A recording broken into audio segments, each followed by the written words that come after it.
Hello guys, welcome to inspired academy. আজকে আমি আপনাদেরকে দেখাবো কিভাবে আপনারা ফোন নাম্বার এবং অথেন্টিকেটর অ্যাপ বাদে ফেসবুকের 2FA বা টু ফ্যাক্টর অথেন্টিকেশন অপশনটা এনেবল করতে পারবেন। সো এটার জন্য আপনাদেরকে যেটা করতে হবে সেটা হচ্ছে ফার্স্টে আপনাদেরকে সেটিংসে যেতে হবে।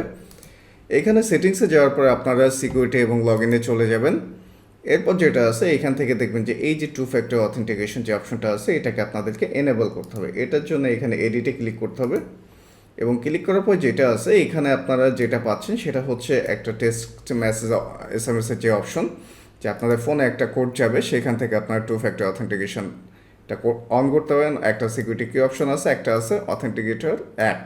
সো এইখানে যেটা আছে আপনাদের এই SMS মাধ্যমে যদি করেন, অনেক সময় যেটা হয় যে ফেসবুক আপনাদেরকে কোড পাঠায় না বা কোড পেতে আপনাদেরকে লেট হতে পারে, কিন্তু আপনার ইমার্জেন্সি আপনি তখন কাজ করতে পারতেছেন না, কী করতে হবে তখন?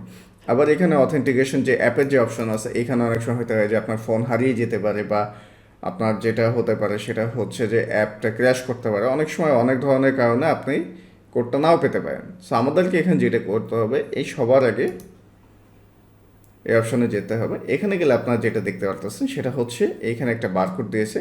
সাধারণত আমরা সবাই জানি যে আমরা যখন কোনো অথেন্টিকেটর অ্যাপ, যেমন গুগল অথেন্টিকেটর আছে, এ ধরনের কোনো অ্যাপ ইউজ করি, তখন আমাদেরকে এই বারকোডটা স্ক্যান করলে সে ফেসবুক আমাদেরকে কী করে, একটা 6 ডিজিটের কোড দেয়। সো এইখানে আমরা যেটা করব, এই বারকোডটা না, আমরা এই কোডটাকে কপি করব, দেন কন্টিনিউতে ক্লিক করব। দেখেন আমাকে 6টা ডিজিট চেয়েছে। আমি এখন যেটা করব, 2FA.Live এই ওয়েবসাইটে চলে যাব। এখানে যাওয়ার পর যেটা হবে, আমি কোডটা পেস্ট করলাম, সাবমিট দিলাম। দেখেন আমাকে একটা 68 কোড দেওয়া হয়েছে। এই কোডটা আপনি জাস্ট এখানে দিয়ে কন্টিনিউ করে দেন। দেখেন আপনার অথেন্টিকেশন অ্যাপ যেটা আছে এটা কিন্তু অ্যাক্টিভ হয়ে গেছে। এখন আপনাকে যেটা করতে হয়, এই যে কোডটা আছে এই কোডটাকে কোথাও সিকিউরলি সেভ করে রাখতে হবে। তাহলে যেটা হবে, আপনার যখনই দরকার আপনি এই 2FA.Live এই ওয়েবসাইটে গিয়ে এই কোডটা দিয়ে সাবমিট যতবার করবেন ততবারই আপনাকে 6 ডিজিটে একটা নতুন কোড দিবে, আর এই কোডটা দিয়ে আপনি লগ ইন করতে পারবেন। সো আমি একটা নতুন ব্রাউজারে চলে যাই। এখান থেকে আমি ফেসবুকে গেলাম, ওই অ্যাকাউন্টে লগ ইনের জন্য চেষ্টা করলাম। দেখেন আমার কাছে এখানে একটা 6 ডিজিটের কোড চাওয়া হয়েছে। আমি এখন যেটা করব,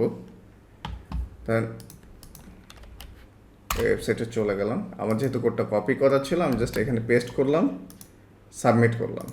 এই কোডটা নিলাম, এইখানে সাবমিট কোড।